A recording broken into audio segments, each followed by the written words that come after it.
welcome to episode 80 of Late Night Linux, recorded on the 6th of January 2020.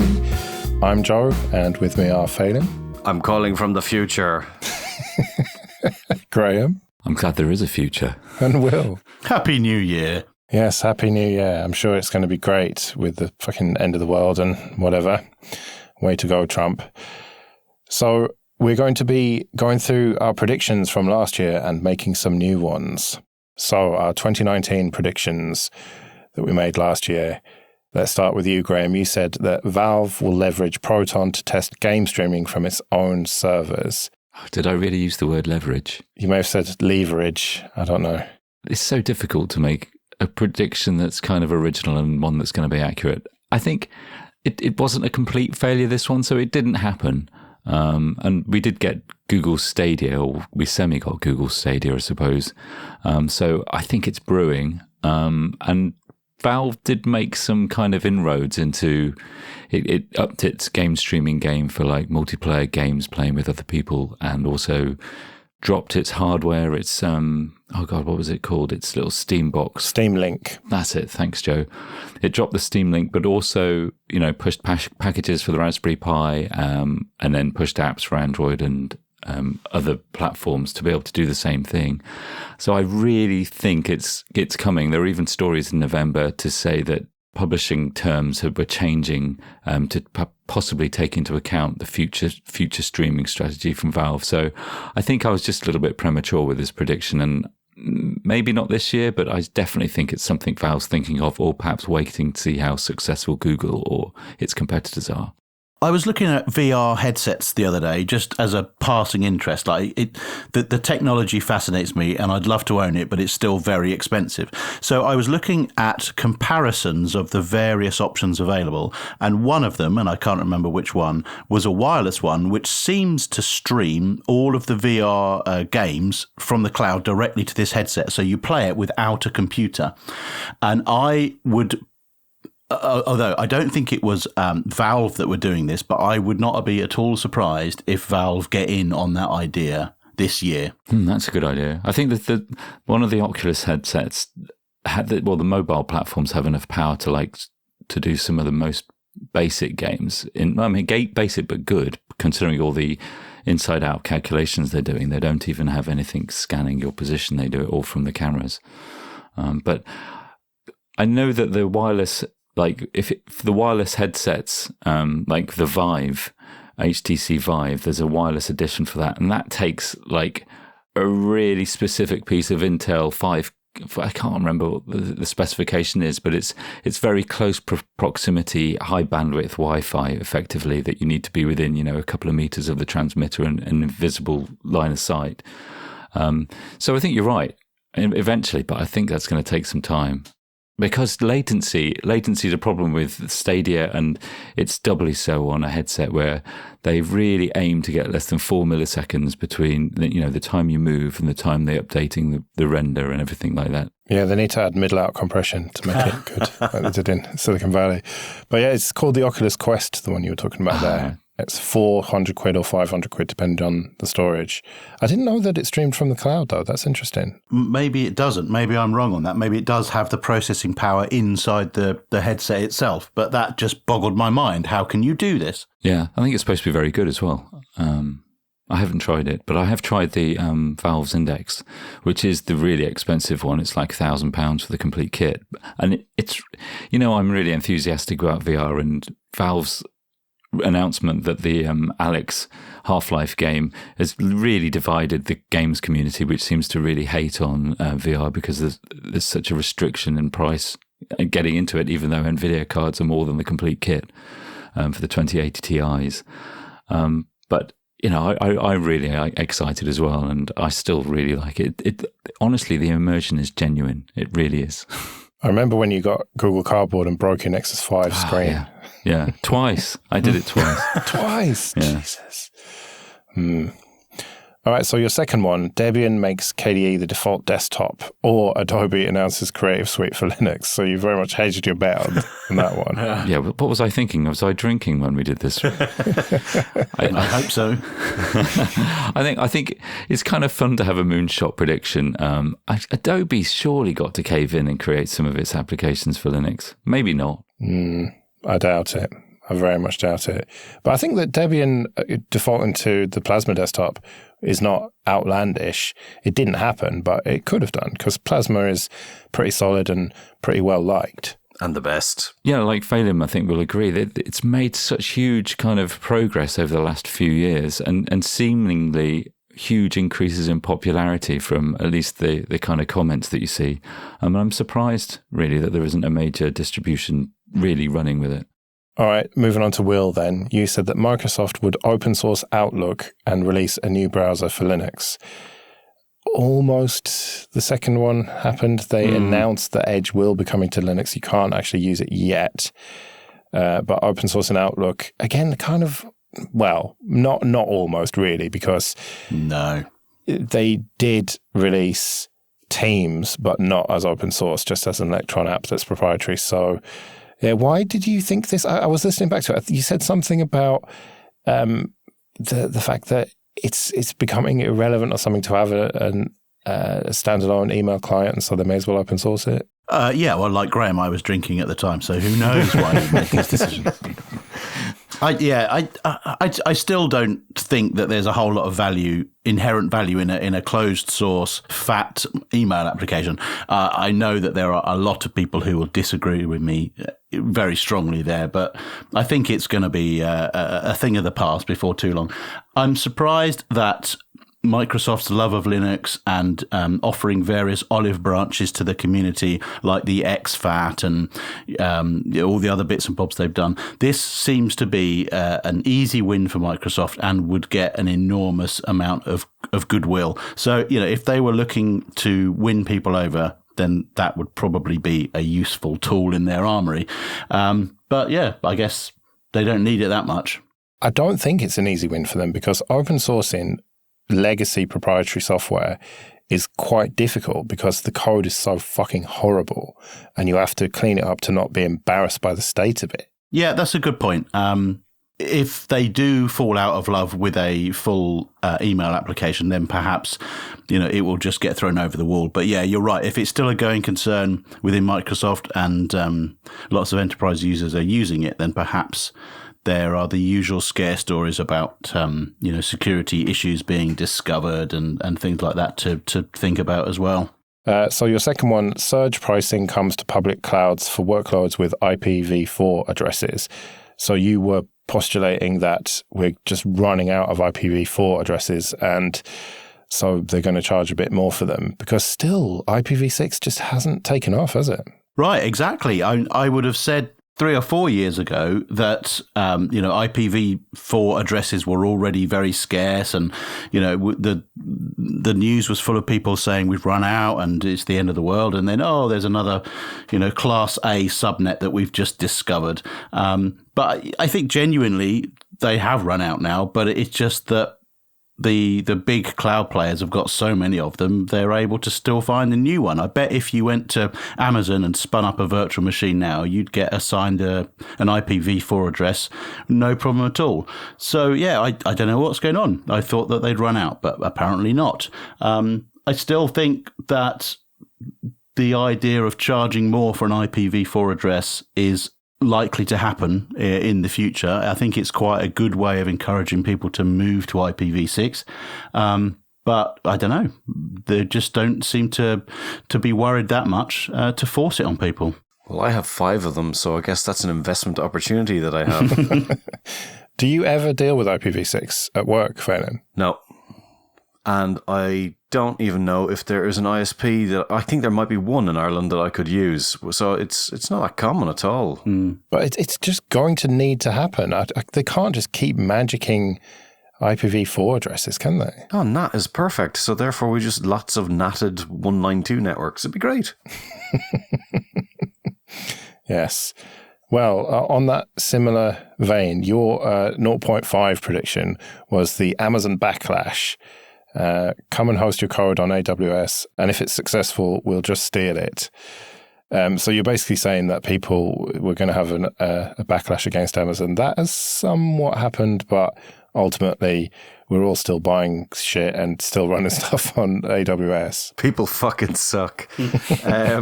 I mean, I was even going as far as there's like all the marketplace sellers, like the third-party marketplace sellers who would find that Amazon is actually stealing their ideas for what they're selling. Competing really well and vigorously and finding out because they've got full access to all their stock info that they'd sell. And then they were like, loads of marketplace people were complaining the fact that all their customers were essentially getting bought out by Amazon, or not bought out, but they were stepping in and doing their own sales on it. And, you know, I even saw a documentary maybe about a week ago from the Washington Post, I think it was, and they had seen all the like thrown away food that has been cleaned up and sold by third-party sellers, and they're using the fulfilled by Amazon thing as a way that people think that Amazon is selling it, when in fact, no, it isn't. It's just they get a wee shelf inside the Amazon center and they pay for it, and they can pre-stock that in.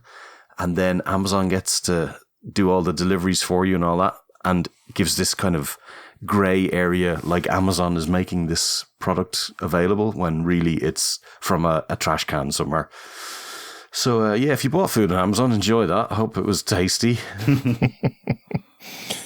Yeah. All right. So your first proper one was that Ubuntu 19.10 would be a fully snap-tailorized distro similar to Atomic, aiming for the 2004 LTS.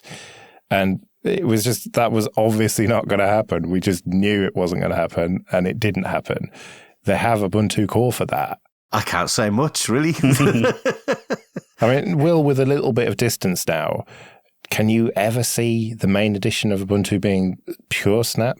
I don't think so. I think the desktop distribution has snaps which serve a purpose for leaf node applications, the sort of self-contained applications that you might run in your desktop, and that works well. For everything else, there's Debs. When I had left Canonical, the thinking there was that Debs are going to be in use for the foreseeable future, that there's nothing broken inherently in the Deb system, and it's a really good and reliable and known way of building a desktop or a server OS and having it work and be reliable and all the tooling existing. So honestly, I don't think it will ever happen for the main release. I think it will happen when indeed it has happened for Ubuntu Core. And we might see a bit more of that, maybe with some extra use cases or some sort of specific markets in mind. But I don't think that the main release will ever be all snaps. Graham, you work on the Snap team. What do you reckon? Yeah, I think Will's absolutely right. When if it ever happens, it has to be a long way off because the technical challenges involved. Ubuntu Core works to a certain extent because so much has been modified and adapted to make it work in the not limited, but in the set of circumstances it's been designed to run in. And I can see that expanding, to make it more friendly on the Raspberry Pi, for example, or to run headless. But yeah, If it happens at all, then it's going to require some serious engineering. I get the point. It was stupid. There's no need to keep rubbing it in. All right. So you said that Steam Linux Active daily users will triple as Proton takes effect.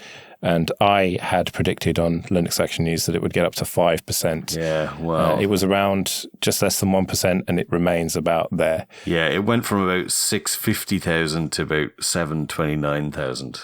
So, shite. So you were saying actual numbers rather than percentage because... Yes, because I thought, well, I don't want to be affected by the number of Windows users because they could double Windows users and fuck the percentages up. So I thought, I will go with actual numbers. And yeah, that didn't fucking work either. So how much has it increased by then? About 100,000? Yeah, 120,000 roughly. Yeah.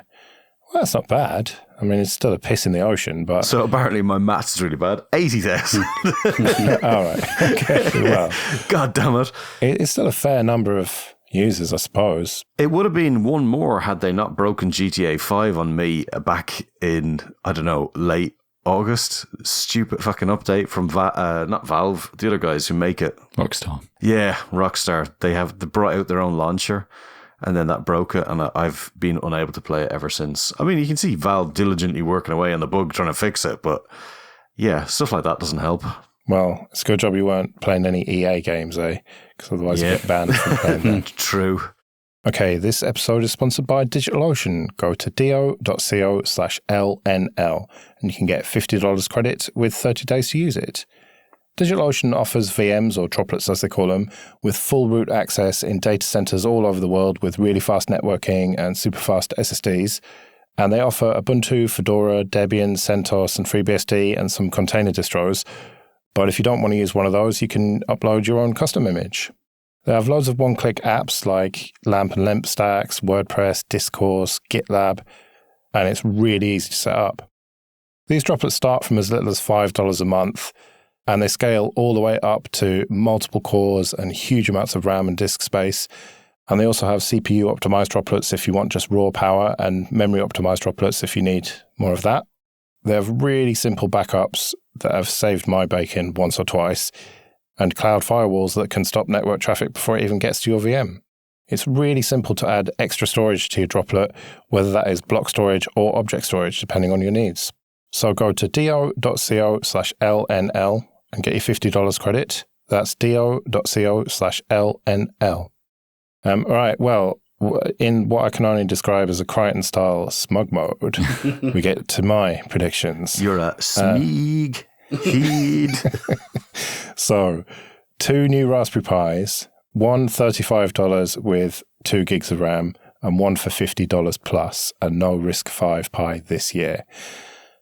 Okay, I wasn't exactly right, but you have to give me a point for that. No, I think it's half a point at best. Fix. Come on. I mean, one for $50 plus, that was correct. Yeah, and the other one wasn't, so there we go.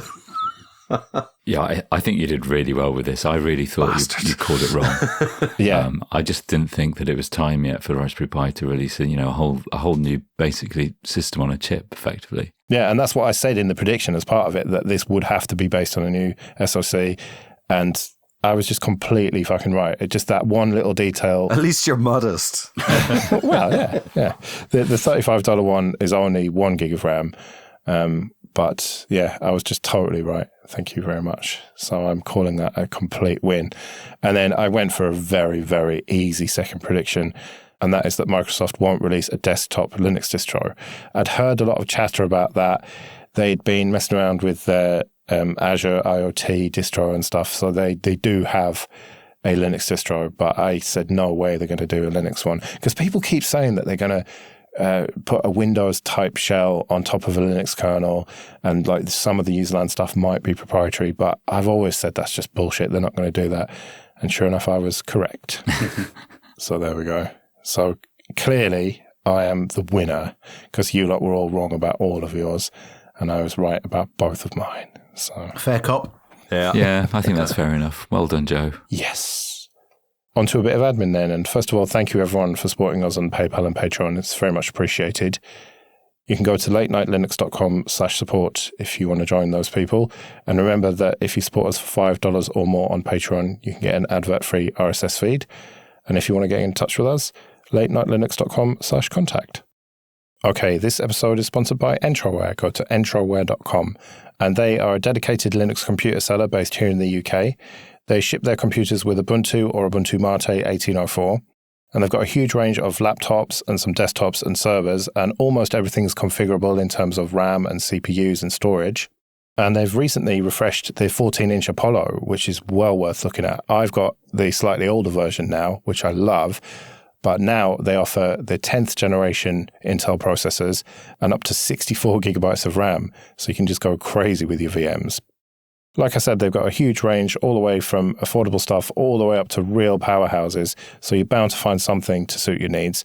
And if you can't find something exactly right, then do get in touch with them and they can sort you out a custom order. They ship to the UK, Republic of Ireland, France, Germany, Italy, and Spain. And if you do buy one of their machines, there's a little drop down at checkout. You can say that Late Night Linux sent you. So go to entroware.com for all your Linux computing needs. So our 2020 predictions then. I still can't believe that it's 2020, but there we go. So, Phelim, let's start with you, because you were the first to put one in the doc. And you said ZFS relicense, presumably to something more Linux-friendly. Yeah, I think Oracle, Oracle has been a bit of a tool with the whole Google fight that they're getting on with the API for Java and stuff. And ironically, I read something today about the fact that they implement S3, the AWS storage backend stuff themselves. So, they're kind of in a position against each other. And I think that maybe they'll see a bit of sense. Obviously, that is clutching at absolute massive straws here. But I think they will see a bit of sense in the fact that they could get a lot of street cred for a product which is essentially in Linux full-time. ZFS on Linux is the default ZFS that you're going to use. And I think they'll just create a new version of Cuddle, like Cuddle, I don't know, what is it, 2 at the moment or 3, increment it by 1 and just make it compatible to be like a BSD style or something, I don't know, or completely relicense it. But the only real reason to do this is to get it into RHEL, because Ubuntu are already doing it. Yeah, but they're already, they're not it's not like they're chasing people for lawsuits. So if they're leaving it there, it's of no legal value if you don't chase up on it. I mean, you can't just let something submarine sit there for ages and then do nothing for about 20 years and then go, you have to actually make use and defend the thing. So if they're not doing that already, what are they doing with it? It's pointless. And I can't see the value in holding it away. It's not like everybody's ignoring ZFS. It's been used proper in lots of places. So I think there's goodwill to be had, because let's face it, they've been out in the news, except for a shitey lawsuit where they're being dicks.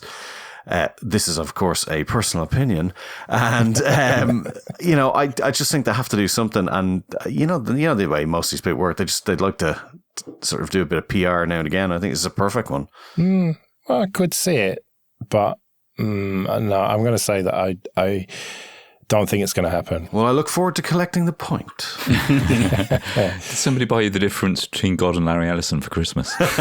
No, and I don't want to hear any of your disparaging remarks. Okay, your second one then, the .org sale will be cancelled. So the Number Resource Organisation have written to ICANN with their sale to PIR and Ethos Capital for the .org registry. And reading various articles for behind the scenes stuff, it looks to have been really shady how this is done. And I don't know whether the term insider trading makes place, but if many of the people knew this was going to happen and they were able to purchase it at a reduced price straight away, I think there's got to be something in a bylaw somewhere that's going to come up with this. And I think there'll either be a legal case or it's just going to be cancelled outright for a breach of contract prior to the sale. I've not been following this very closely. I've been reading a little bit. The EFF published a couple of articles about it. So I don't know enough of the details to know whether you're right or not, but it does seem like it is starting to go that way. It seemed like a dead cert at first, but now there seems to be enough opposition and controversy that it may not happen. So I'm going to have to take your word on this one. Yeah, I don't know enough legal dealings or business speak, but yeah, something's going to go down and it's not going to go ahead. That's what I think. I like the way that your predictions are basically like a dream list of wishes. Oh, no, yeah, I'm not even started. Yeah, because in a flagrant flouting of the rules, you've put 3 in again. And the third one is that Facebook will be regulated and broken up and Google tainted. Yeah. Look, I mean, if you're going to have wishes, they might as well be good ones. There's no Trump stuff there. There's no Boris getting horrifically wounded in some sort of freak accident. I think I'm being fairly reasonable. I don't know. I don't think this will happen.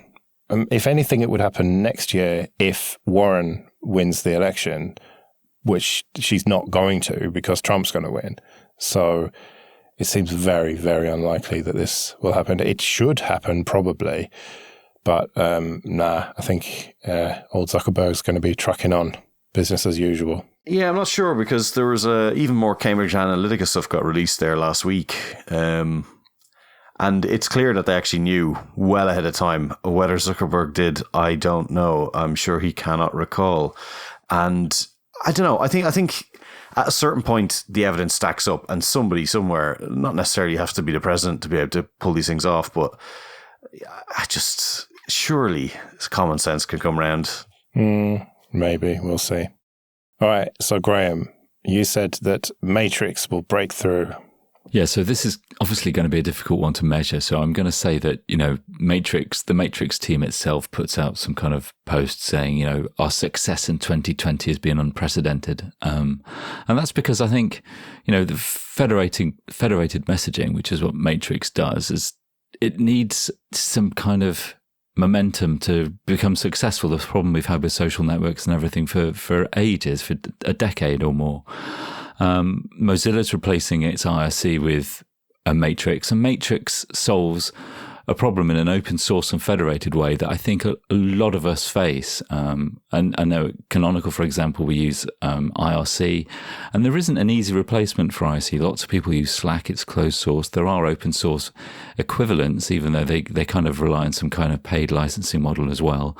But a lot of us don't like Slack because of the amount of distraction it brings. And owning a solution in the same way that you can own IRC, admittedly, I still like IRC, in the way that you can own Matrix, I think makes it a great contender for like the future of an IRC equivalent, but also Riot IM and all that kind of stuff. I think it's complicated to understand. So when somebody like Mozilla gets behind it and makes it more acceptable and accessible, I think it's just going to accelerate it's going to leverage its synergy. Yeah. Yeah, that seems reasonable. You seem to have put about 4 predictions in here. Wow. So I think there's so kind of related to Matrix, even though it's not related technically, was the Godot games engine seems to be reaching a similar kind of turning point in, and this is significant because if you want to get into games design, you kind of, you maybe put even though Unity and Unreal are popular games engine environments to develop in, are free to use until you start making money with the games that you produce, you're investing your skill set in proprietary products. And this is, I think, what made Blender so successful in that, and Linux itself, in that those products don't move on when they're open source without your say-so or without your understanding of where the project's going. And of course, you can always fork it and make changes yourself if you need to. And Godot, like Matrix, seems to be reaching some kind of critical mass where it's going to become kind of dominant and hopefully get further investment than it got in 29 and maybe more sponsorship and more assets for it. So it was kind of linked to the first story, and that I didn't think it was unique enough to be on its own. There are no degrees of uniqueness. Yeah. And also I've got a really highbrow joke for you. Godot, I think you'll be waiting for that.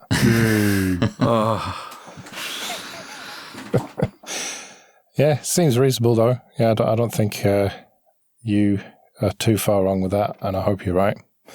All right, so your second proper one is Raspberry Pi creates a new product range. Yeah, so I've stolen this off you. I thought you had so much success with it in 2019. I think it's time now for the Raspberry Pi Foundation to broaden its remit from... It does a brilliant job with the Raspberry Pi. Part of its success has been because it's a single platform, the same GPIO configuration more or less. All that kind of important stuff. But especially I mentioned here FPGA and microcontrollers. I think there's room for it to kind of branch into supporting territory in open source hardware. And I think it's a good year to do that. I do mention risc-v, but that's something that you mentioned, risc-v, that's something that you mentioned last year as well. So I'm kind of stealing your thunder a little bit and thinking that they'll do a sideways project to the Raspberry Pi itself this year. It does make me worry a little bit for Arduino. It feels like Raspberry Pi have got the sort of critical mass behind them. I know that Arduino is as big, if not bigger, but the way that they go about their business and the way that they present themselves doesn't feel as polished and as friendly as Raspberry Pi do. And yeah, I would be a little bit worried that Raspberry Pi could muscle in on Arduino's territory and sort of take market share away from them. I only worry because I think Arduino have done a good job for a long time, and it would be a shame to see them go away. Yeah, you're right. I feel exactly the same. I mean, Arduino's also been very brave in open sourcing everything, and you get all the clones and lots of people, part of its success is because you can get $2 versions from China with Wi-Fi on. So I suppose I hope that the Raspberry Pi Foundation works with Arduino. Maybe they have been. Maybe that would be nice, an Arduino Raspberry Pi Foundation collaboration. I think that Raspberry Pi will branch out a bit, though. So, I think that's pretty reasonable. Could well happen. So, Will, what's your first one then? Yeah, last year we saw a few occurrences of people within the open source community rising up against something that they saw another member of the open source community was doing wrong. And it felt like last year we saw more of that than at any time previously. And people were much more public about airing their dirty laundry and quite pointed with where they lay the blame.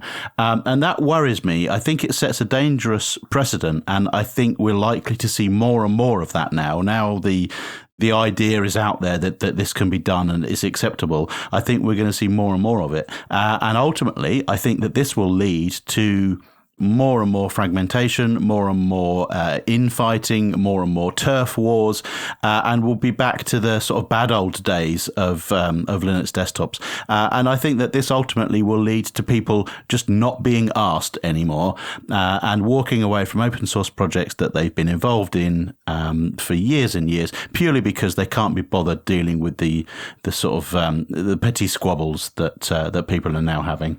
This sounds like you have some experience with this, Will. Keep it light, right? Yeah, I think you're right that we might see some, as you put in the doc, high-profile developers spending more time with their family. I honestly hope it doesn't come to it, but I don't know. This is me standing on my soapbox now, and I just don't do it. Just be nice to each other and pull together and stop this sort of petty squabbling. It's there's no place for it in our community. All right, so your second one, Microsoft will add Linux support to their family computer management system. I've never even heard of that. Well, no, nor had I. So it has been brought to my attention that our children spend far too much time playing games on their tablets and that I ought to do something about it. Oh, you monster. Well, they need to learn. They need to learn to police themselves, but apparently that doesn't really wash. So what I've been doing is looking at the various ways of restricting the amount of time that my kids spend doing certain things on their tablets. And, I bought my son a gaming PC, which runs Windows for Christmas. I've got my gaming PC under the desk that the kids like to use. They stream it to the big telly in the lounge via Steam Link. And I need to enforce my iron fist on their enjoyment. And so I started exploring what the options were. And as far as I can tell, there are none that are cross-platform, that include Linux, that will work on Android and Linux, and there are ones that support Android and Windows, made by Microsoft, and I'm sure there are many others, but none of them seem to support Linux, and that seems like a massive gap in the market. And I think Microsoft are savvy enough about the Linux desktop environment that it wouldn't be too difficult for them to port some kind of agent over to Linux and mop up some of that market. I think it's a really great idea.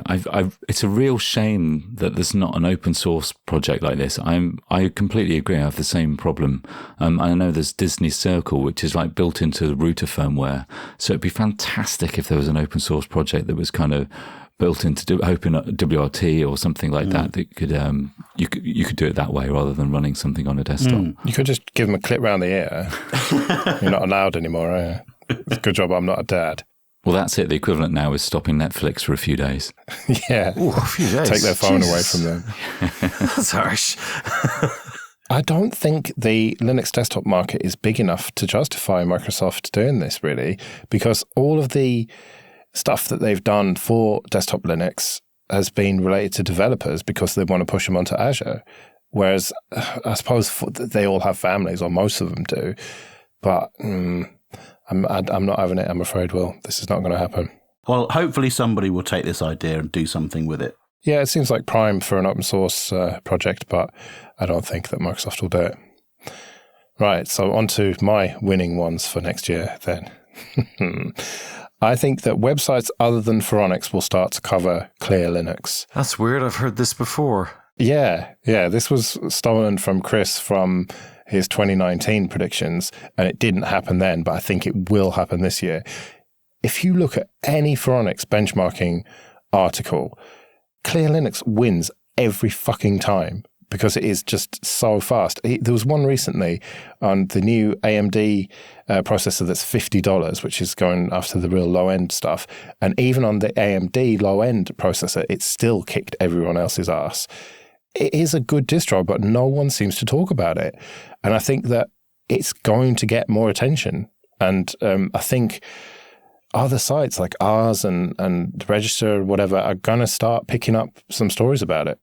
And I presume neither of you three have even ever tried it. No. Nope. No, I've never tried it. No, but I think that you will give it a go because it will start to get more publicity and more traction because it is, from what I've seen of it, a very good distro. And I don't know if the Intel thing might put people off, but... Yes.